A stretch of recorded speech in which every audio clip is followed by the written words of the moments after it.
አስቀድመን ኃጢአት ከመስራታችን በፊት የእግዚአብሔርን ቸርነት ነው የሚያሳየን። እግዚአብሔር እኮ መሐሪ ነው፣ ዳዊትን ማረው ከሌን ማረው እያለ ያሳየናል። ልክ ኃጢአትን ከሰራን በኋላ ደግሞ የእግዚአብሔርን ፈራጅነት ያሳየናል። አንተ ይህንን ኃጢአት ሰርተ እሱ ለአንተ ይህን ሁሉ ነገር አድርጎልህ አንተ ግን እንዲህ አድርገህ አስቀየምከው፣ አሁን እንደው አታፍርም ወደ እግዚአብሔር ስትመጣ ብሎ ሰይጣን ወደ እግዚአብሔር እንዳንመለስ የእግዚአብሔርን ፈራጅነት ያሳየናል። አሁን አብዛኞቻችን ልክ ኃጢአታችንን ካሰብነው በኋላ ለራሳችን ነው ይቅርታ የምናደርገው። ከኔ በላይ እኮ ኃጢአት የሰራ ስንት ሰው አለ ብለን እናስባለን። ሌሎች ሰዎችን ነው የምናመጣው እና የኔ ኃጢአት እኮ ምንም ማለት አይደለም ሰው ሁሉ ይሰራዋል ብለን እናስባለን። ነገር ግን ኃጢአቱን ይቅር የማለት ድርሻ ያለው ማን ብቻ ነው? እግዚአብሔር። ቅዱስ ኤፍሬም ሶርያዊ ምን ብሎ ይናገራል? አንተ የበደልካቸውን ሰዎች ሂደህ ይቅርታ ሳትጠይቅ እግዚአብሔር ያንተን ይቅርታ የሚያደርግልህ ይመስልሃል ብሎ ይናገራል። ጸሎታችን ቅድመ እግዚአብሔር እንዳይደርስ ከሚያደርጉ ነገሮች መካከል አንደኛው የበደልናቸው ሰዎች እንባ ነው። ለምነ ነው የማይሰጠን ከሆነ አንደኛው ምክንያት የበደልናቸው ሰዎች እንባ እግዚአብሔር ዘንድ ስለሚደርስ ነው። እግዚአብሔር ይቅር የማይለው ኃጢአት እግዚአብሔር ይቅር አይለኝም ማለትም ብቻ ነው። አንድ ሰው ወደ ብፁዕ አባታችን አቡነ ሽኖዳ ጋር ቀርቦ እንዲህ ብሎ ጠየቃቸው። እኔ አባቴ ምርር ብሎኛል፣ ሁሉ ጊዜ ንስሐ ገባለሁ ኃጢአትን እሰራለሁ፣ ንስሐ ገባለሁ ኃጢአትን እሰራለሁ አላቸው። እና ብፁዕ አባታችን ምን ብለው መለሱለት? አገለባብጠው አሉት። አንዳንድ ሰዎች እንደሚሉት ስጋ ወደሙ መቀበል ዓይን ያጠፋል የሚሉ ሰዎች አሉ። ማህበረ ቅዱሳን የሰራው ጥናት ላይ ነው ያነበብኩት። እና አንዳንድ ሰዎች ደግሞ ሞት ያፋጥናል የሚሉም አሉ አይደል? የታመመ ሰው እኮ ሲገኝ እኮ ስጋ ወደሙ ይቀበል ቶሎ እንዲሞት የሚሉ ሰዎች አሉ። ክርስቶስን ከሙታን መካከል ሰዎችን ሲያስነሳ ነው እንጂ የተመለከትነው ሰው ሲገል አልተመለከትነው። ዓይን ሲያበራ ነው እንጂ ያየነው ዓይን ሲያጠፋ አምላካችን ክርስቶስን አልተመለከትነው። እና አንዳንዶች ደግሞ በዚህ በወጣትነት ጊዜ ስጋ ወደሙ መቀበል ፈተና ያበዛል የሚሉ ሰዎች አሉ። በእውነት አሁን ያለንበት ህይወት ከፈተና ውጭ የሆነ ህይወት ነው እንዴ? ምንም ፈተና የለባችሁ? ቢያንስ እንኳን የሚያጋጥመንን ፈተና ዓለምን ድል ካደረገው ከአምላካችን ጋር ሆነን ነው ማሸነፍ መቻል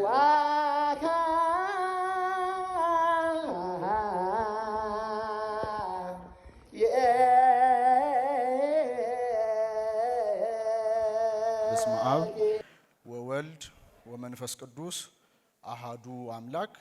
ክቡር አባታችን መጋቢ ሃይማኖት ነጻነት የሀገረ ስብከቱ ምክትል ስራ አስኪያጅ፣ መላከ ፀሐይ ቆሞስ አባ ኪዳነ ማርያም የቅዱስ ገብርኤል ገዳም አስተዳዳሪ፣ መጋቢ ሃይማኖት የምንወዳቸው መምህር ምትኩ አበራ፣ ሊቀ መዘምራን ዲያቆን ዘማሪ ቴዎድሮስ ዮሴፍ፣ አርቲስት ግሩም ኤርሚያስ፣ እህታችን ገጣሚት ትዕግስት፣ እንዲሁም እግዚአብሔርን የምትወዱት እሱ እግዚአብሔር አምላክ አብልጦ የሚወዳችሁ የሉል እግዚአብሔር ቤተሰቦች እንደምን ዋላችሁ? እንደምን እስከ ሰዓት ቆያችሁ? አሜን። ምህረትና ቸርነቱን አብዝቶ ለዚህች ቀን ለዚህ ሰዓት በሰላም በጤና ያደረሰን አምላካችን ሉል እግዚአብሔር ስሙ ከአጽናፈ ዓለም እስከ አጽናፈ ዓለም የከበረና የተመሰገነ ይሁን። አምላካችን ሉል እግዚአብሔር ቢወድና ቢፈቅድ በጣም ለአጭር ደቂቃ ለትምህርታችን መደብ የምናደርገው ርዕስ በዚህ በቅዳሴ ጊዜ ቁጥር 13 ላይ የሚገኝ ቃል ይሆናል። ወደ ሕይወት መድኃኒት እንቅረብ። እስቲ አንድ ላይ እንበለው። ይህንን ቃል መሰረት አድርገን ለአጭር ደቂቃ አዲሱን ዘመን አዲስ የሚያደርገው ወይም እግዚአብሔር አምላክ አዲስ ዘመን የሚሰጠን እኛ አዲስ ሆነን እንድንገባበት አዲስ ሆነን እንድንመላለስበት ስለሆነ ይህንን ደግሞ አዲስ ሰውነት አዲስ ማንነት የሚሰጠን የንስሐ ሕይወትና የቅዱስ ቁርባን ሕይወት ስለሆነ አጠቃላይ በሚኖረን አጭር ደቂቃ ይህንን ርዕስ አድርገን እነዚህን ሁለት ነጥቦች ለመመልከት እንወዳለን። አምላካችን ሉል እግዚአብሔር ለአባቶቻችን ለነቢያት፣ ለአባቶቻችን ለሐዋርያት፣ ለአባቶቻችን ለሊቃውንት ጥበብ ምስጢር ማስተዋል እንደገለጠ በመካከላችን ተገኝቶ ጥበብን ምስጢርን ማስተዋል ሊገልጥልን ዘንድ የሱ የአምላካችን ቅዱስ ፈቃድ ይሁንልን። ረድኤተ እግዚአብሔር አጋዥ ካልተደረገ መማር ማስተማር እንዲሁ ለሥጋ የሚሆነውን መብል ማዘጋጀት አይቻልምና በፍጹም እምነት በፍጹም ቸርነት ረድኤተ እግዚአብሔርን አጋዥ በማድረግ ትምህርታችንን እንጀምራለን። እግዚአብሔር ከሁላችንም ጋር ይሁን። የትምህርታችን ርዕስ ምንድነው አልኳችሁ? ወደ ሕይወት መድኃኒት እንቅረብ። እንግዲህ ሊተርጂካል ስተዲ ወይም ደግሞ ስርዓተ አምልኮ ስርዓተ ቅዳሴን መሰረት አድርጎ ማስተማር አንደኛው የቤተክርስቲያን የማስተማሪያ መንገድ ነው። ምክንያቱ ምንድነው ከተባለ ስርዓተ አምልኳችን ወይም ደግሞ ቅዳሴያችን የእምነት መግለጫችን ስለሆነ ነው። የምናምነው እምነት መሰረቱ ምን እንደሆነ ወይም ደግሞ ለአምላካችን ያለንን ክብር የምንገልጥበት ስለሆነ በቤተ ክርስቲያናችንም ካሉ መጽሐፍት ኦቶሪቲ ያለው ስልጣን ያለው መጽሐፍ ስለሆነ ከመጽሐፈ ቅዳሴ ላይ መሰረት አድርጎ መማር ከአባቶቻችን ያገኘነው ስለሆነ ይህንን ቃል መደብ እናደርጋለን። እንደምታውቁት ቅድስት ቤተ ክርስቲያናችን በ40ና በ80 ቀን ለተጠመቁ ልጆቿ ሀብተ ውልድናን ስመ ክርስትናን ላገኙ ልጆቿ በጠቅላላ ወደዚህ ወደ ሥጋው ደሙ ሕይወት እንዲቀርቡ ትፈቅድላቸዋለች። መፍቀድ ብቻ ሳይሆንም በቅዳሴ አዋጅ ላይ ከቅዱስ ቁርባን የሚከለከል ወይም ወደ ቅዱስ ቁርባን የማይቀርብ ሰው ቢኖር ይሰደድም ቤተ ክርስቲያን ብላ ከቤተ ክርስቲያን ይውጣ አይደለም ከቤተ ክርስቲያን ይሰደድ ብላ በአዋጅ ጭምር ከህብረቱ ስትለይ እናገኛታለን እንመለከታለን። ምክንያቱ ምንድነው ከተባለ ቅዱስ ቁርባን የመጀመሪያው አንደኛው ዋነኛው ሰው ለመዳን ሊፈጽማቸው ከሚገቡ ነገሮች መካከል አንደኛው የምስጢራት ሕይወት ነው። እንደምታውቁት በቤተ ክርስቲያናችን ትምህርት መሰረት አንድ ሰው ለመዳን 4 ነገሮችን መፈጸም አለበት። ስንት ነገሮችን? 4 ነገሮችን። የመጀመሪያው ማመን ነው። ወልደ እግዚአብሔር ሕያው ወልደ ማርያም ስግው ብሎ በአብ በወልድና በመንፈስ ቅዱስ ስም ማመን ነው። ልክ አንድ ሰው ካመነ በኋላ ቀጣይ ስቴፑ ምንድነው የሚሆነው? ምስጢራተ ቤተክርስቲያንን መፈጸም ነው። ከምስጢራተ ቤተክርስቲያን መካከል ደግሞ 3ቱ ከድህነታችን ጋር ቀጥታ ግንኙነት ያላቸው ናቸው። እነዚህም ሳክራመንት ኦፍ ኢኒሺዬሽን ወይም የመግቢያ ምስጢራት የምንላቸው ናቸው። እነዚህ የመግቢያ ምስጢራት ምስጢረ ጥምቀት፣ ምስጢረ ሜሮንና ምስጢረ ቁርባን ናቸው። እነዚህ 3 ምስጢራት በግዴታ አንድ ክርስቲያን ሊፈጽም ይገባዋል። ለምሳሌ አንድ ሰው ሥርዓተ ተክሊል ባይፈጽም ማለትም ጋብቻውን በተክሊል ሳይሆን በማዕሰብ ቢያገባ መንግስተ እግዚአብሔርን መውረስ ይችላል አይችልም? አንድ ሰው ክህነት ባይቀበል መንግስተ እግዚአብሔርን መውረስ ይችላል አይችልም? ነገር ግን አንድ ሰው ካልተጠመቀ የእግዚአብሔርን መንግስት ሊወርስ አይችልም። ቅባ ሜሮን ካልታተመ የእግዚአብሔርን መንግስት መውረስ አይችልም። ከቅዱስ ቁርባን ከስጋውና ከደሙ ካልተቀበለ በተመሳሳይ ሁኔታ የእግዚአብሔርን መንግስት መውረስ አይችልም። ለዛም ነው እነዚህ ምስጢራት እንደ በርነት የሚያገለግሉ አንድ ክርስቲያን በግዴታ ሊፈጽማቸው የሚገቡ ምስጢራት እንደሆኑ ቅድስት ቤተ ክርስቲያናችን የምታስተምረን። እንደምታውቁት ቤተ ክርስቲያንም እንደምታስተምረው ያለ ክርስቶስ ክርስትና የለም። ያለ ክርስቶስ ክርስትና የለም ማለት ያለ ስጋ ወደሙ ክርስትና የለም ማለት ነው። እንደምታውቁት አምላካችን ክርስቶስ ሰው የሆነው በመስቀል ላይ የተሰቀለው እኛን ለማዳን ነው። ያዳነን ደግሞ በክቡር ስጋውና በቅዱስ ደሙ አማካኝነት ነው። ስለዚህ አንድ ሰው ለመዳን በግዴታ ከሚያደርጋቸው ነገሮች መካከል ስጋውና ደሙ መቀበል ነው። ለዛም ነው አምላካችን ክርስቶስ በዮሐንስ ወንጌል ምዕራፍ 6 ቁጥር 54 ላይ ስጋዬን የሚበላ ደሜን የሚጠጣ የዘላለም ሕይወት አለው፣ እኔም በመጨረሻዋ ዕለት አነሳዋለሁ ብሎ ተናገረ። ምን አደርገዋለሁ?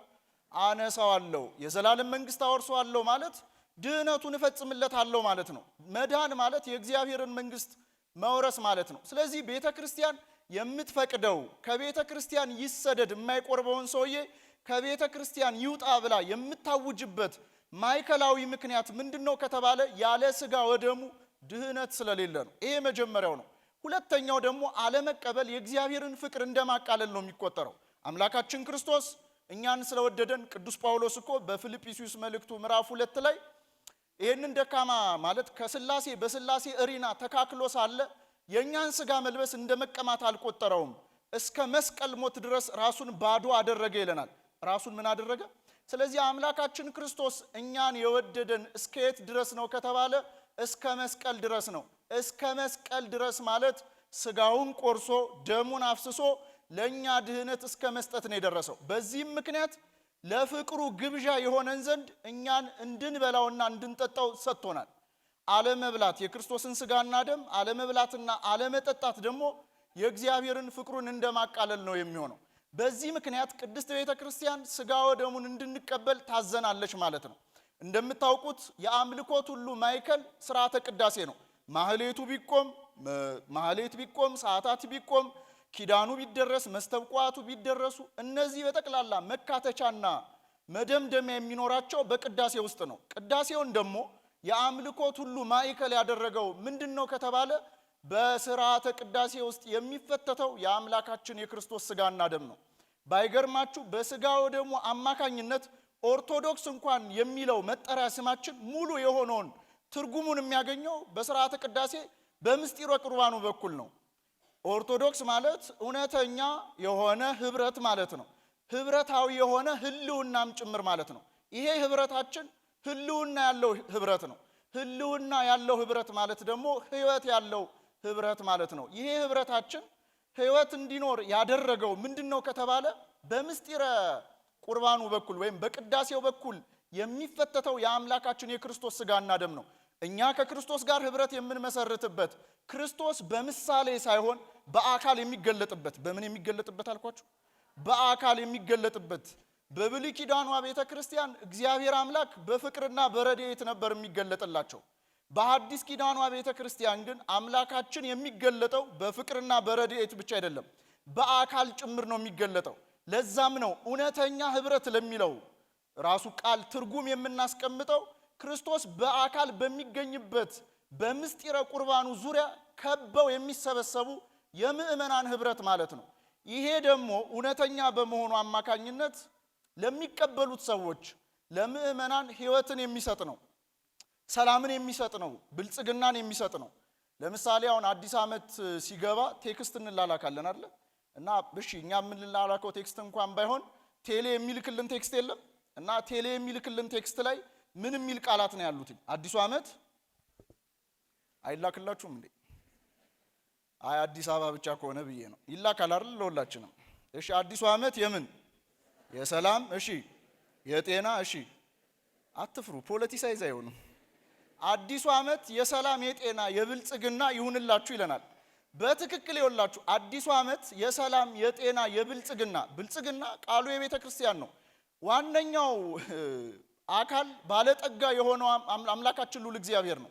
የአምላካችን የልዑል እግዚአብሔር ደግሞ ባለጠግነት ሰጪ የሌለበት ማለቂያ የሌለው የሚወስድበት አካል የሌለው ባለጠጋ ነው እግዚአብሔር። ስለዚህ እግዚአብሔር አምላክ ከባለጠግነቱ ላይ እንዲሰጠን፣ ሰላማችንን እንዲሰጠን፣ ፍቅሩን እንዲያበዛልን፣ ህይወት እንድናገኝ እውነተኛ በሆነው ህብረት ውስጥ የአምላክን ሥጋና ደም መቀበል አለብን። ለዛም ነው የቅዳሴያት ሁሉ ማይከሉን ብንመለከተው ወደ ሥጋው ደሙ መምራት ነው። እና በዚህ በቅዳሴ እግዚእ ላይ ዲያቆኑ ወደ ህይወት መድኃኒት እንቅረብ ብሎ ያውጃል። ይሄንን ቃል ከመናገሩ በፊት ዲያቆኑ አዋጁን የሚጀምረው በሰማይ ያሉ ልብክሙ ብሎ ነው። ልቡናችሁ በየት ይሁን ብሎ በሰማይ ይሁን። ልቡናችሁ በሰማይ ይሁን ማለት የሚፈጸመው ምስጢር ሰማያዊ ምስጢር ስለሆነ ልባችሁ መሆን ያለበት በሰማይ ነው ብሎ እየነገረን ነው። እንደው ይወላችሁ ክርስቲያን ይሳል ቢባል የሚሳለው እንዴት እንደሆነ ታውቃላችሁ? ልክ በፊት ታስታውሳላችሁ፣ ልጆች ሆነን ስዕል ማንችል ሰዎች በተለይ ሰው ለመሳል በጣም አጭር ቴክኒክ እንጠቀማለን አይደል? ክብ እናደርጋለን፣ ከዛስ ረጅም ሰረዝ እግር እንሰራለን። እና ክርስቲያን ልክ በተመሳሳይ ሁኔታ እንደዛ ተደርጎ ይሳል ቢባል ጭንቅላቱና ልቡ በሰማይ ነው፣ እግሮቹ ደግሞ በየት በምድር። እና የሚፈጸመው ምስጢር ሰማያዊ ምስጢር ስለሆነ ልቡናችሁ በሰማይ ይሁን ብሎ ዲያቆኑ ያውጃል። ከዛ እኛ ምእመናን ደግሞ ምን ብለን እንመልሳለን? እወ በሰማይ ያሉ ልብነ፣ ልባችን በሰማይ ይሁን። እውነት ነው፣ ልባችን በሰማይ ይሁን ብለን ከተናገርን በኋላ አንድ የሚያስደንቅ ቃል ደግሞ እንቀጥላለን። ስለ ስምህ ብለህ አጽናን እንለዋለን። ልባችንን መሰብሰብ ህሊናችንን ወደ ሰማይ ማድረግ በእኛ አቅም የሚቻል ስላልሆነ እግዚአብሔር እንለምነዋለን። ቅዳሴ ላይ እኮ ቁመን እኮ ልጅ ያለው ወደ ልጁ አለ፣ ቤተሰብ ያለው ወደ ቤተሰቡ፣ ትምህርት ያለው ወደ ትምህርቱ። የጠፋን እንኳን እቃ እኮ የሚያስታውሰን ምን ላይ ሆነን አለ? ቅዳሴ ላይ ሆናችሁ ትዝ ብሏችሁ አያውቅም? የሆነ ያልተናገራችሁት መልእክት። ስለዚህ የሥጋ ፈቃዳችንም ሆነ ዲያብሎስ አብልጦ ህሊናችን እንዲባክን ያደርገዋል። በዚህ ምክንያት ልባችን የሚፈጸመው ምስጢር ሰማያዊ ምስጢር ስለሆነ ልቡናችሁ በሰማይ ይሁን ብሎ ከተናገረ በኋላ በ40ና በ80 ቀን ብቻ የተጠመቀ ሰው ሀብተ ወልድናን ስመ ክርስትናን ያገኘ ሰው ሁሉ ከሥጋ ወደሙ መቀበል እንደማይገባው፣ ነገር ግን ወደዚህ ወደ ሥጋ ወደሙ የሚቀርበው ሰው ማንነት ምን መምሰል እንዳለበት ዲያቆኑ ወደ 6 አካባቢ አዋጆችን ያውጃል። ይህንን ከመመልከታችን በፊት እንደምታውቁት አንደኛ መጀመሪያ ወደ ሥጋ ወደሙ ከመቀበላችን በፊት ንስሐ ነው የምንገባው። ንስሐ መግባት ማለት ዲያቆኑ ይወላችሁ የሚያውጀውን አዋጅ ሙሉ የሚያደርገው ንስሐችን ሙሉ እንዲሆን የሚያደርጉትን አዋጆች ነው የሚያውጀው። ከዛ አስቀድሞ አንድ ክርስቲያን ወደ ንስሐ አባቱ ቀርቦ ኃጢአቱን ከመናዘዙ በፊት ሊሄዳቸው የሚገቡ የንስሐ የኑዛዜ ደረጃዎች አሉት። የመጀመሪያው ኃጢአታችንን ለራሳችን ነው የምንናገረው። ኃጢአታችንን ለማን መናገር?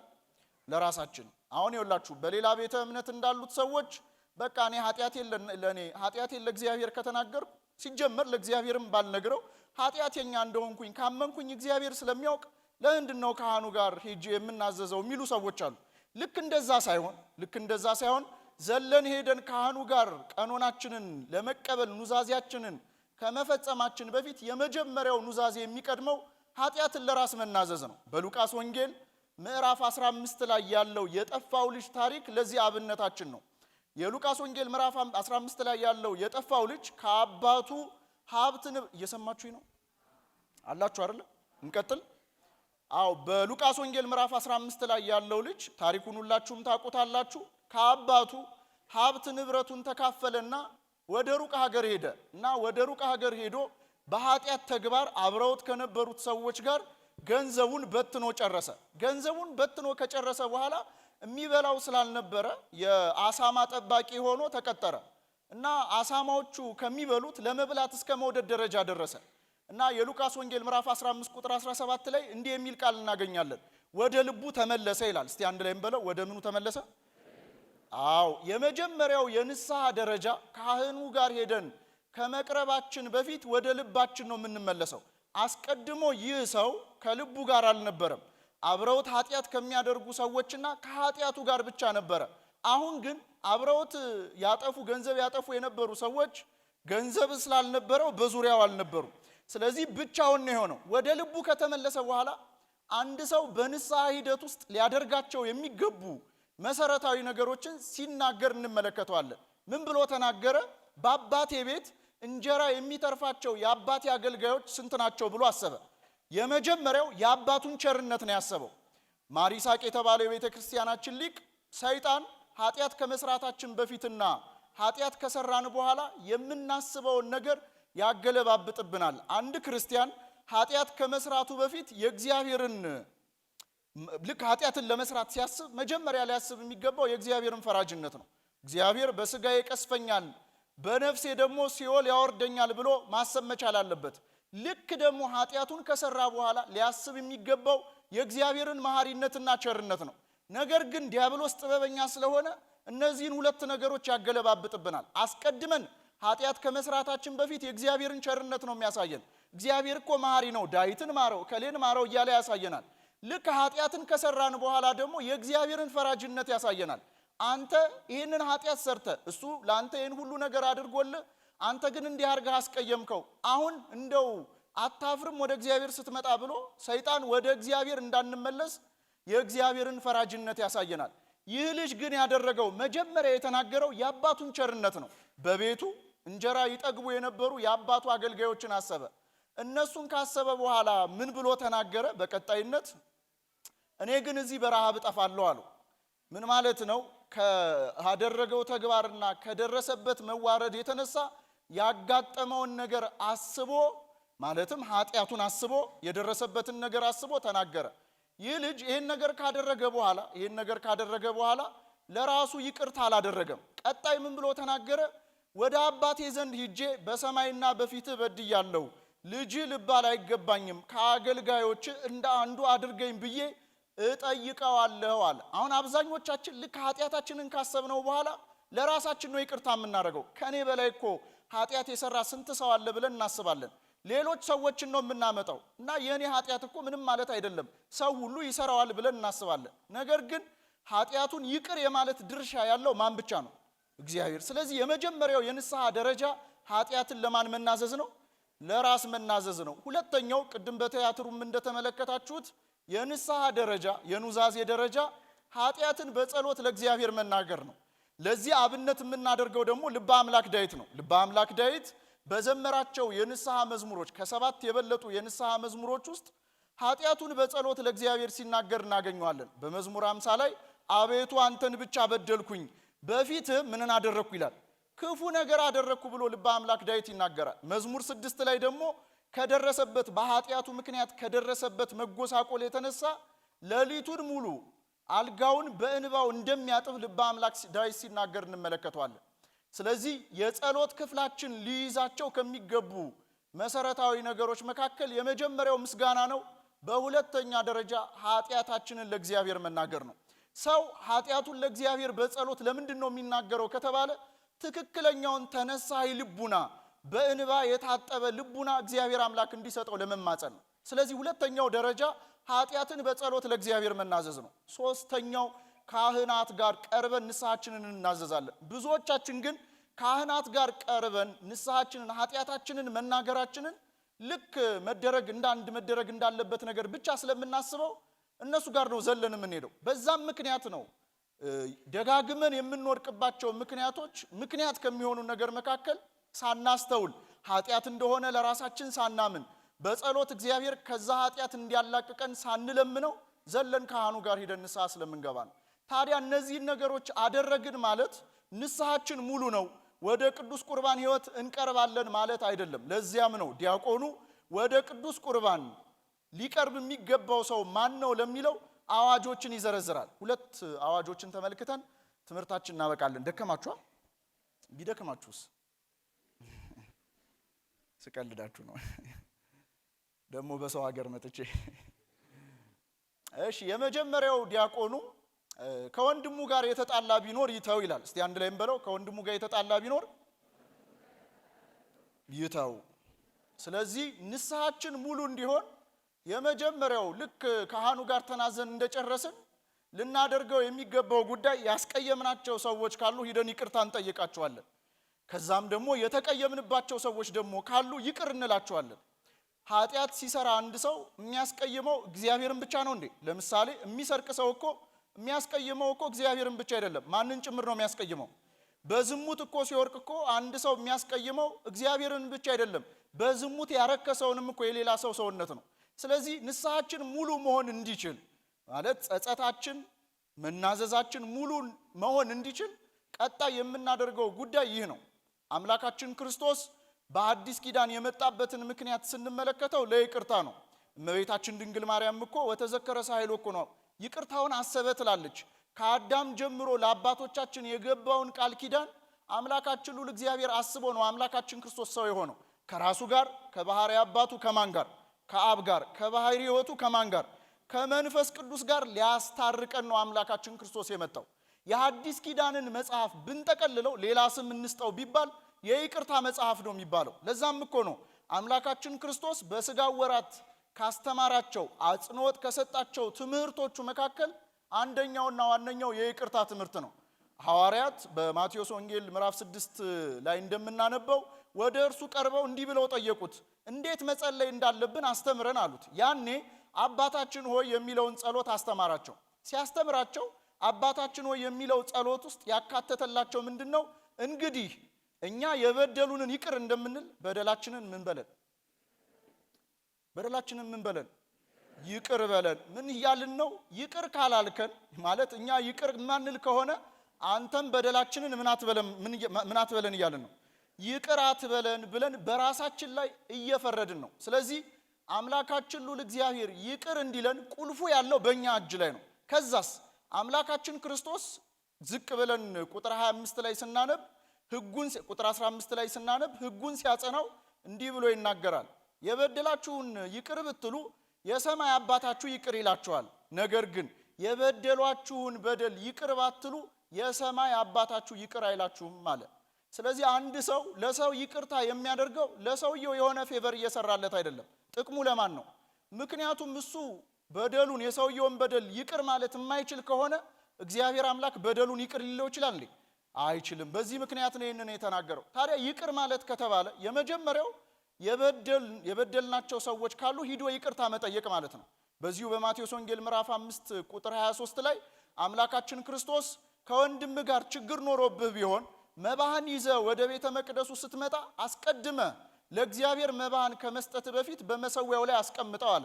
ሂድና በመቀጠል ማለት ነው ሂድና የተጣላ ወንድምህ ጋር ይቅር ተባባል። አባቶቻችን ሊቃውንት መባ የተባለውን ሲተረጉሙት የአምላክን ስጋና ደም ነው። አንድ ሰው ንስሐውን ጨርሶ የአምላኩን ስጋና ደም ሊቀርብ ሲገባ ወይም ደግሞ ሊቀርብ ሲገባ የተጣላው ሰው ካለ ማሰብ ያለበት ሄዶ ይቅር መባባል ነው ማለት። ስለዚህ የመጀመሪያው የበደልናቸውን ሰዎች ሂደን ይቅርታ እንጠይቃለን። ቅዱስ ኤፍሬም ሶርያዊ ምን ብሎ ይናገራል? አንተ የበደልካቸውን ሰዎች ሄደህ ይቅርታ ሳትጠይቅ እግዚአብሔር ያንተን ይቅርታ የሚያደርግልህ ይመስልሃል ብሎ ይናገራል። እንደውም በዚህ በማቴዎስ ወንጌል ምዕራፍ 13 ላይ ዘሪን ሊዘራ ወጣ የሚለውን አባቶቻችን ሲተረጉሙ ምን ይላሉ? ዘሩ ከወደቀባቸው ቦታዎች መካከል አንደኛው በእሾ መካከል ነው። እየሰማችሁኝ ነው? በእሾ መካከል የወደቀው ዘር አደገና ነገር ግን በደንብ እንዳያድግ ምኑ አንቆ ያዘው? እሾሁ አንቆ ያዘው። እና ሲተረጉሙ ምን ይላሉ? ጸሎታችን ቅድመ እግዚአብሔር እንዳይደርስ ከሚያደርጉ ነገሮች መካከል አንደኛው የበደልናቸው ሰዎች እንባ ነው። የበደልናቸው ሰዎች ምንድነው? ስለዚህ አምላካችን ክርስቶስ አምላካችን ሉል እግዚአብሔርን እባክህ ይሄንን አድርግልኝ፣ እባክህ ከህይወቴ ይሄንን አስወግድልኝ ብለን ለምነ ነው የማይሰጠን ከሆነ አንደኛው ምክንያት የበደልናቸው ሰዎች እንባ እግዚአብሔር ዘንድ ስለሚደርስ ነው። ለዛም እኮ ነው አባታችን አባ ጊዮርጊስ ዘጋስጫ የአቤል ደም በቃየል ላይ እግዚአብሔር ፊት ምን ያደርግ ነበር አለ? ይከስ ነበር አለ። ይከስ ነበር። ስለዚህ እግዚአብሔር ፊት የበደልናቸው ሰዎች እንባ እለት እለት እኛን ይከሰናል። ስለዚህ የመጀመሪያው ሄደን የበደልናቸውን ሰዎች ይቅርታ መጠየቅ ነው። አሁን ለዚህ ይሄንን አድርግ ተብሎ አንድ ሰው ሲመከር ምን ብሎ ሊመልስ ይችላል? እንደ ይቅር ባይለኝስ ብሎ ሊመልስ ይችላል። ነገር ግን የኛ ድርሻ ሄዶ ይቅርታ መጠየቅ ብቻ ነው። ሄዶ ምን ማድረግ ብቻ ነው። ስለዚህ የመጀመሪያው ነው። ሁለተኛው የበደሉን ሰዎች ካሉ ይቅር እንላለን። ይቅር እንላለን ማለት የመጀመሪያው አንበቀልም ነው። ሁለተኛው ቂም አንይዝም ነው። ሶስተኛው በቀደመ ፍቅር እንቀበላቸዋለን ማለት ነው። አንበቀላቸውም ማለት ራሱ አምላካችን ክርስቶስ ለሚያሳድዷችሁ ጸልዩላቸው፣ ለሚረግሟችሁ ደግሞ ምን አድርጓቸው አለ? መርቋቸው። በጣም በሚያስደንቅ ሁኔታ አባታችን ቅዱስ ጳውሎስም በብሉይ ኪዳን ደግሞ ጠይቡ ሰለሞንም በተመሳሳይ ቃል የሚገልጡት አንድ ሐሳብ አለ። ጠላት ቢራብ አብለው ቢጠማ አጠጣው። ይህንን ባደረክ ጊዜ በራሱ ላይ ፍም ታስቀምጥበታለህ። አደለም ቀርቶ መበቀል ጠላታችን እንኳን እኛ ላይ ክፉ ነገር እንኳን ያደረገብን ሰው እንደው ተርቦ ብናየው ተቸግሮ ብናየው እንኳን እንድናበላውና እንድናጠጣው ነው የታዘዝነው። ለምሳሌ አያርገውና ነው ያልኩት። አህያ ቢረግጣችሁ ምን ታረጋላችሁ? እንረግጠዋለን። እንደዛማ ከሆነ ወንድም የረገጠኝ ነው የሚለው አይደለም። ስለዚህ ገብቷችኋል ሐሳቡ አይደል? ስለዚህ ክፉን በክፉ አንመልስም። የመጀመሪያው አንበቀልም ነው። ሁለተኛው ቂም አንይዝም ነው። ምን አንይዝም ነው? ጸሎታችን ቅድመ እግዚአብሔር እንዳይደርስ ከሚያደርጉት መሰረታዊ ነገሮች መካከል ሁለተኛው ቂም መያዝ ነው። ስለዚህ ክርስቲያን ቂም አይዝም ማለት ነው። ክርስቲያን ቂም አይዝም። ሶስተኛው በቀደመ ፍቅር መቀበል ነው። አምላካችን ክርስቶስ ዘንድ ማለት ካህኑ ዘንድ ቀርበን ንስሐችንን ከተናዘዝን በኋላ አምላካችን ሉል እግዚአብሔር ይቅር ይለናል። ይቅር ሲለን በቀደመው ፍቅር ነው የሚቀበለን። ይቅር ሲለን በምን አይነት ፍቅር ነው የሚቀበለን? የቀድሞ አሁን ለምሳሌ እኮ ይቅርታ እኮ የጠየቅናቸው ሰዎች ይቅር የሚሉን በፍጹም ልባቸው አይደለም አይደለ? እንደውም ማሳያ የሆን ዘንድ እኮ ከዛ በኋላ በሚኖረን አብሮነት እኮ ያንን በደላችንን እያስታወሱ እኮ ሁሉ ጊዜ በቁስላችን ላይ እኮ እንጨት ይሰዳሉ ሰዎች። እግዚአብሔር ግን ይህንን አያደርግም። አንተ እኮ በፊት እንዲያደርገኛል እንኳን አይልም ደግሞ ኃጢአት እንኳን ብንሰራ። ስለዚህ እግዚአብሔር አምላክ እኔና እናንተን በቀደመው ፍቅር የሚቀበለን ከሆነ የበደሉንን ሰዎች በቀደመው ፍቅር ነው መቀበል ያለብን። እርግጥ ነው የክርስትና ሕይወት እድገትና ደረጃ ስለሆነ በአንድ ጊዜ እዚህኛው የፍጹምነት ደረጃ ላይ ላንደርስ እንችላለን። እንደውም አንድ ተክለ ጊዮርጊስ የሚባሉ ስነ ምግባር የሚል መጽሐፍ አላቸው እና ምን ብለው ይናገራሉ? ለምሳሌ አንድ ሰው ገንዘብህን ቢሰርቅብህ መጥቶ ይቅርታ ቢጠይቅ ይቅር ትለዋለህ። ነገር ግን ከዛ በኋላ ከዛ ሰውዬ ገንዘብህን ታሸሻለህ አሉ። ሰምታችሁኛል? ለምን? ድጋሚ እንዳይበድለን ማለት ነው። ስለዚህ የይቅርታ ሂደቱ እድገት ነው ማለት ነው እና ዲያቆኑ ከወንድሙ ጋር የተጣላ ቢኖር ይተው ብሎ ተናገረ። አምላካችን ክርስቶስ በዚህ በማቴዎስ ወንጌል ምዕራፍ 15 ላይ ቅዱስ ጴጥሮስ ወደሱ ቀርቦ ወንድሜ ቢበድለኝ ስንት ጊዜ ይቅር ልበለው? 7 ጊዜ ነውን ብሎ ጠየቀው። አምላካችን ክርስቶስ መልሶ 7 ጊዜ 70 አለው። 7 ጊዜ ስንት? 490 ማለት ነው። 490 ጊዜ ብቻ ማለቱ አይደለም። 7 ቁጥር በዕብራውያን ፍጹም ቁጥር ስለሆነ ነው። ይወርድና አምላካችን ክርስቶስ አንድ ታሪክ ለሐዋርያቱ ይነግራቸዋል። 1000 መክሊት የተበደረ ከጌታው 1000 መክሊት የተበደረ አንድ ሰውዬ ነበረ። 1000 መክሊት ማለት በዘመናችን ሲተረጎም ወደ 6 ሚሊዮን ብር ምናምን አካባቢ ነው። በጣም ብዙ ነው። እና ይህ ሰውዬ ከተበደረ በኋላ መክፈል አልቻለም ነበረ እና ያበደረው ሰውዬ ሀብት ንብረትህን እወርስብሃለሁ፣ ሚስትህንም ልጆችህንም እወስድብሃለሁ ባለው ጊዜ ተንበርክኮ እባክህን ጥቂት ጊዜ ስጠኝ ገንዘብህን እመልስልሃለሁ ብሎ ለመነው። ያን ጊዜ ያ ባለጠጋ ሰውዬ ያበደረውን ብድራት ተወለት። እሱ ደግሞ ወደ ደጃፍ ሲወጣ አስቀድሞ ከተበደረው 1000 መክሊት ላይ 100 መክሊት አበድሮ ነበረ። ስንት መክሊት አልኳችሁ? እና ያንን 100 መክሊት ያበደረውን አገልጋዩን ከደጃፍ ባገኘው ጊዜ አንቆ 100 መክሊቱን እንዲመልስለት አስጨክኖ ያዘው። በያዘው ጊዜ ያ 100 መክሊት የተበደረው ሰውዬ እባክህን ጥቂት ጊዜ ስጠኝና ሰርቼ መልስልሃለሁ አለው። በፍጹም ገንዘቤን እስክትመልስልኝ ድረስ በወይኒ አወርድሃለሁ ብሎ ወደ ወይኒ አወረደው። እና ይህንን የተመለከቱ የባለጠጋው ሎሌዎች ወደ ባለጠጋው ዘንድ ሄዶ በሁለቱ መካከል የነበረውን ጭቅጭቅ ያ ተበዳሪ ሰውዬ ያበደረው ሰው ላይ የወሰነውን ውሳኔ በነገሩት ጊዜ ያ ባለጠጋ ሰውዬ አስጠራው። 1000 መክሊት የተበደረውን ሰውዬ እኔ ላንተ ብዙ ትቼልህ ሳለ አንተ ግን እንዴት ለሱ ጥቂቱን መተው ከበደ? በሱ ላይ የፈረድክበት በአንተ ላይ ይሆንብሃል አለው። በማን ላይ የፈረድክበት? ወደ ወይኒ አይደል ያወረደው? በተመሳሳይ ሁኔታ ወደ ወይኒ እና ለወንድማችሁ ይቅር ባታደርጉ በእናንተም እንዲህ ይሆንባችኋል ብሎ አምላካችን ክርስቶስ ወንጌሉን ዘግቶታል ማለት ነው። ስለዚህ ይቅርታ ዋነኛውና መሰረታዊ ጉዳይ ነው ማለት ነው። ሁለተኛ ዲያቆኑ ይቀጥልና በሐሳቡ ድውይ የሆነ ቢኖር የሐሳብ ነውር ያለበት ቢኖር አይቅረብ ይላል። አሁን ይሄንን ቃል ቅዳሴ ላይ ብዙዎቻችን ስንሰማ እንዴ ከኃጢአት እኮ ንጹህ ሊሆን የሚችል ሰው እኮ ማንም የለም እንላለን። ኃጢአትን የምንሰራው በሶስት መንገድ ነው። በማሰብ እንሰራለን፣ ሁለተኛ በመናገር እንሰራለን፣ ሶስተኛ በምን እንሰራለን? በድርጊት እንሰራለን። ከነዚህ ከሶስቱ ኃጢአቶች ንጽሕት የሆነችው እመቤታችን ድንግል ማርያም ብቻ ናት። አሌክሳንደር ሽሜማን የተባለ የኢስተርን ኦርቶዶክስ ቤተክርስቲያን አባት ምን ብሎ ይናገራል? ሰው ዶክሶሎጂካል ቢንግ ነው ይላል። አመስጋኝ ሆኖ ነው የተፈጠረው እና አዳም ከገነት የተባረረበት የበደለበትን ምክንያት ሲናገር ባላመሰገነበት ቅስፈት ምክረ ዲያብሎስን ሰማ፣ ያን ጊዜ ከገነት ወጣ ይልና እመቤታችን ድንግል ማርያም በምድር ላይ ያሳየችን ሕይወት ማለት እየሰማችሁኝ ነው?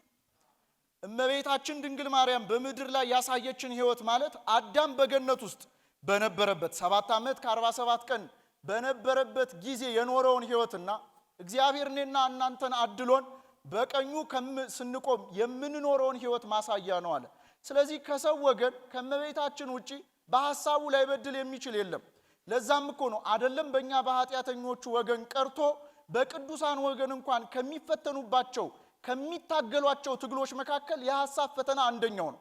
የሚቀር ጉዳይ ስላልሆነ ማለት ነው። በምድር ላይ እስካለን ድረስ ከሐሳብ ኃጢአት ልንላቀቅ አንችልም። ለዛም ነው ሐዋርያው ቅዱስ ጳውሎስ በሐዋርያት ሥራ ምዕራፍ 24 ላይ በእግዚአብሔርና በሰው ፊት ነውር የሌለበት ሕሊና ይኖረኝ ዘንድ እጋደላለሁ አለ። ምን አደርጋለሁ?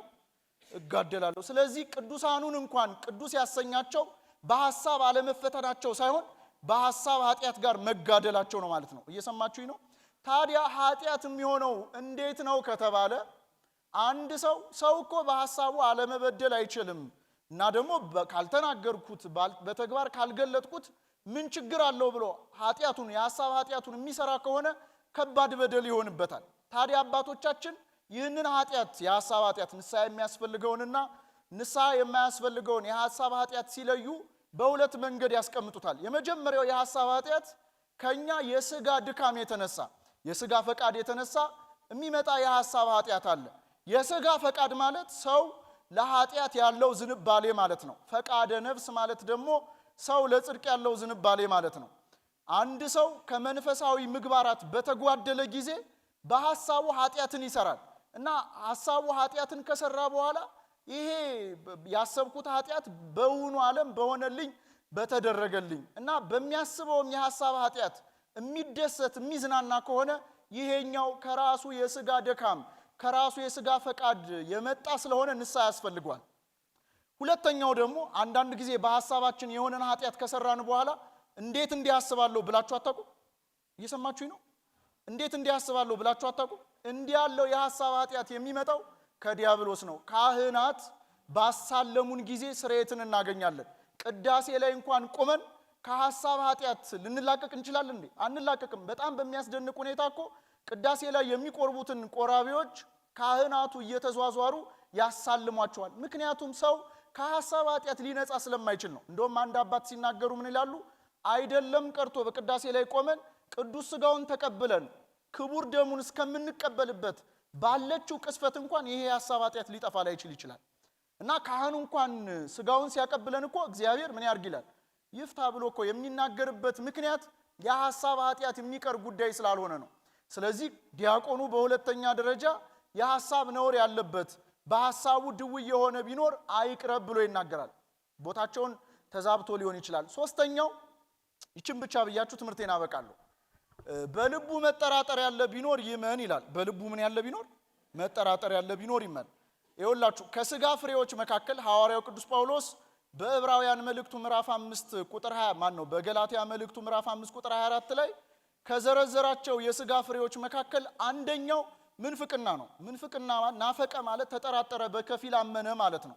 እና ለዚህ ለምንፍቅና ምንጩ ርኩሳት መናፍስት ናቸው። ለምንጭነት ብቻ አይደለም እንደ ማደሪያነትም ጭምር ይገለገሉበታል። በረከታቸው ይደርብንና የወሊሶ ሀገር ሊቀ ጳጳስ የነበሩት ብፁዕ አባታችን አቡነ ዲዮስቆሮስ ሀብተ ፈውስ ከነበራቸው አባቶች መካከል ነበሩ። እና እኒያ አባት ጳጳሳትን እስከ ማጥመቅ ደረጃ ጳጳሳት ሲታመሙ እስከ ማጥመቅ ደረጃ የሚደርሱ አባት ናቸው። እና ርኩሳት መናፍስት ያደሩባቸው ሰዎች ይሰበሰባሉ። ለረጅም ሰዓት ቃለ እግዚአብሔር ነው የሚያስተምሩት። ልክ አስተምረው እንደጨረሱ የዮሐንስ ወንጌል ምዕራፍ 1 ከቁጥር 1 ጀምረው እስከ ቁጥር 18 ድረስ ያነባሉ።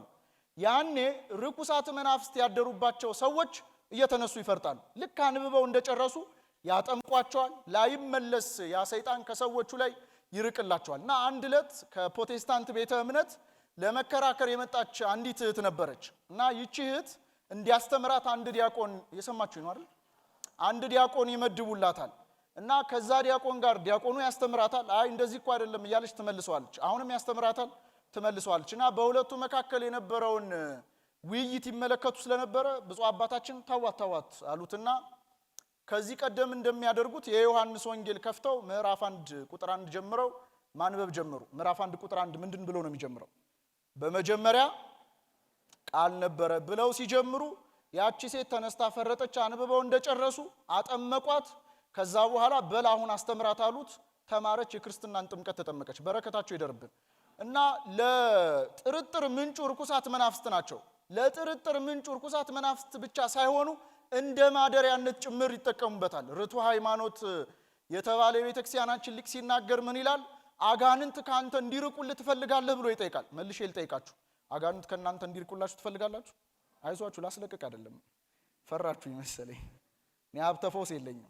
እና ብሎ ከጠየቀ በኋላ ምሳሌ ይሰጣል። ለምሳሌ አንድ ሰው ገንዘብ አበድሮ አንተ ጋር ያ ሰውዬ ደጋግሞ የሚመላለስ ከሆነ ምኑን ፈልጎ ነው? ምኑን ፈልጎ ነው? ገንዘቡን ፈልጎ ነው። ገንዘቡን ቢሰጡት ብንሰጠው እኛ ጋር ተመልሶ ይመጣል እንዴ?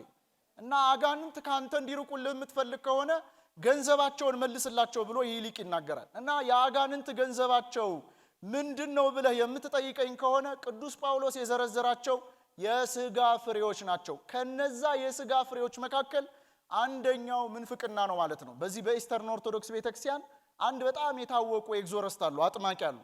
እና አንድ ዶክመንተሪያቸው ላይ ሲናገሩ ምን ይላሉ? እሳቸው የሚያጋጥማቸው ልክ አሁን እኛ ርኩሳት መናፍስት ያደሩባቸው ሰዎች ያው ሲጮሁ ምናምን ብቻ ነው የምናየው። እና እሳቸው ሲናገሩ ምንድነው የሚሉት? የሚያጋጥማቸው ሰዎቹን ከመቆጣጠሩ የተነሳ ልክ እንደ እንሽላሊት በግድግዳ ላይ የሚሄድ ምናምን ነው የሚያጋጥማቸው። እና ዶክመንተሪው ላይ ለሚጠይቃቸው ሰውዬ ሲመልሱለት እንደዚህ ይህንን አገልግሎት ለመፈጸም ከሰዎች ላይ ርኩሳት መናፍስትን ለማራቅ ከመሄዴ በፊት አስቀድሜ ንስሐ ገባለሁ አሉ። ምን ገባለሁ? ከዛ ሁለተኛ እቆርባለሁኝ። እና ይሄ ዶክመንተሪው ላይ ያለው ጠያቂ ለምንድን ነው ይሄን የሚያደርጉት ብሎ ሲጠይቃቸው እንዴ ከወጣ በኋላ ማደሪያ ይፈልጋል። ማደሪያው ደግሞ ኃጢአት ነው። እኔ ጋር ኃጢአት የሚኖር ከሆነ ማን ላይ ሊያድር ነው? እሳቸው ላይ ሊያድር ነው። ስለዚህ ለክህደት ምንጩ ርኩሳት መናፍስት ናቸው። ለክህደት ምንጭነት ብቻ አይደለም እንደ ማደሪያነት ጭምር ይገለገሉበታል ማለት ነው። ስለዚህ በልቡ መጠራጠር ያለ ቢኖር ይተው ወይም ደግሞ ይመን የተባለበት ምክንያት የመጀመሪያው ይሄ ክፍል የተነገረው ስለ ንስሐና ስለ ቅዱስ ቁርባን ስለሆነ የመጀመሪያው ለገባውት ንስሐ እግዚአብሔር ኃጢአቴን ይቅር ይለኝ ይሆን ብሎ ሰው መጠራጠር አይገባው። እግዚአብሔር ይቅር የማይለው ኃጢአት እግዚአብሔር ይቅር አይለኝም ማለትም ብቻ ነው። ብፁዕ አባታችን አቡነ ሽኖዳ ሲናገሩ ምን ይላሉ? እግዚአብሔር አምላክ ኃጢአት በመስራታችን አይደለም እኛ ላይ የሚፈርድብን ንስሐ ባለመግባታችን ምክንያት ነው ይላሉ። ምን ባለመግባታችን? በተመሳሳይ ሁኔታ ዮሐንስ አፈወርቅ መውደቅ አዳማዊ ወድቆ አለመነሳት ደግሞ ሰይጣናዊ ወይም ዲያብሎሳዊ ይላል። ስለዚህ መውደቅ አዳማዊ ነው ማለት ነው። ኃጢአት መስራት መበደል አዳማዊ ነው እና እግዚአብሔር አምላክ ይቅር የማይለው ኃጢአት እግዚአብሔር ይቅር አይለኝም ብቻ ብሎ ማሰብ ነው። እና ሰዎች ንስሐ ከገቡ በኋላ እግዚአብሔር ይቅር ይለኝ ይሆን ብሎ ሰው ማሰብ የለበትም። አንድ ሰው ወደ ብፁዕ አባታችን አቡነ ሽኖዳ ጋር ቀርቦ እንዲህ ብሎ ጠየቃቸው። እኔ አባቴ ምርር ብሎኛል፣ ሁሉ ጊዜ ንስሐ ገባለሁ ኃጢአትን እሰራለሁ፣ ንስሐ ገባለሁ ኃጢአትን እሰራለሁ አላቸው። እና ብፁዕ አባታችን ምን ብለው መለሱለት? አገለባብጠው አሉት። ሰምታችሁኛል? ምን አድርገው? ሲገለባበጥ ምንድነው የሚሆነው? ኃጢአት እሰራለሁ።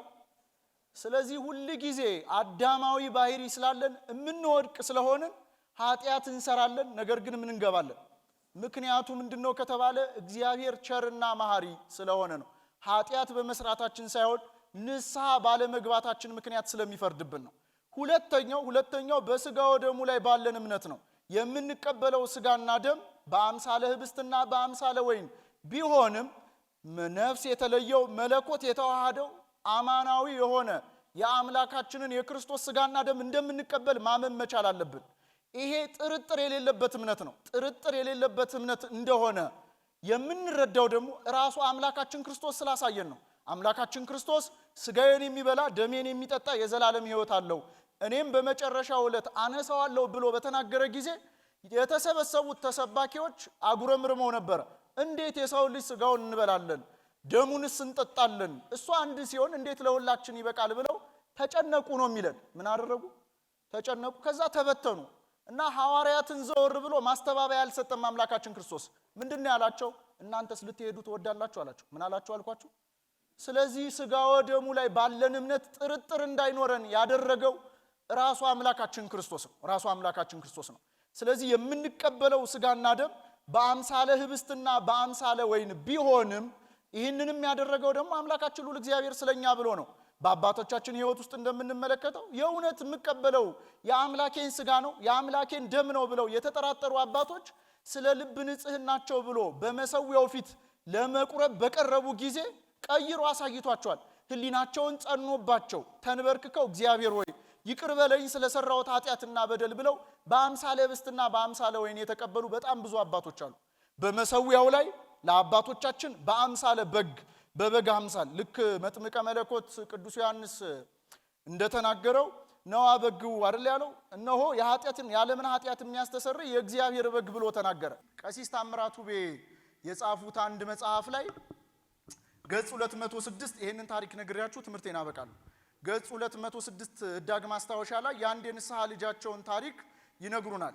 እና ይቺ የንስሐ ልጃቸው በጣም ፍሪኩዌንትሊ ንስሐ እየገባች የምትቆርብ ልጃቸው ነበረች። እና የሆነ ጊዜ ግን እስከናካቴው ንስሐ መግባት አቆመች፣ መቁረብ አቆመች። እና ያን ጊዜ ቢጨቀጭቋት ቢጠይቋት መልስ ልትሰጥ አልቻለችም። እና አንድ ቀን ግን አስጨንቀው በጠየቋት ጊዜ እንዲህ ብላ ታሪኩን ነገረቻቸው። አባ ለማንም እንዳይናገሩ ብላ እና አንድ ዕለት ልክ እንደ ወትሮ እንደማደርገው የክርስቶስን ስጋና ደም ለመቀበል ወደ ቤተ መቅደስ ሄድኩኝ። እና ቅዳሴ ተቀድሶ ድርገት ሲወርድ እኛ ቅዱስ ቅዱስ እያልን እንሰግዳለን አይደል? እና ሰግጄ ስመለስ ልክ ዮሴፍና ኒቆዲሞስ በበፍታ ጨርቅ ጠቅልለው በአዲስ መቃብር ክርስቶስን ቀብረውት የለ? ካህናቱ በበፍታ ጨርቅ ጠቅልለው የክርስቶስን ስጋ ይዘው ሲወርዱ ተመለከትኳቸው። አይ ሌሊት ስለመጣው በእንቅልፍ ልቤ ሊሆን ይችላል ብዬ ለመንቃት የሚደረጉትን ነገሮች በጠቅላላ አድርጌ አሁንም ስመለከት ልክ እንደዛው ነው። እና እኔ የምቆርብበት ተራ ሲደርስ ካህኑ እጁ በደም ታሎ ከክርስቶስ ስጋ ላይ እየፈተተ ሲያቆርብ ተመለከትኩት። ያኔ ከመስመር ወጣው። ከዛ በኋላ አቆምኩ አለቻቸው። እና እኒህ አባት ምን ብለው መከሯት?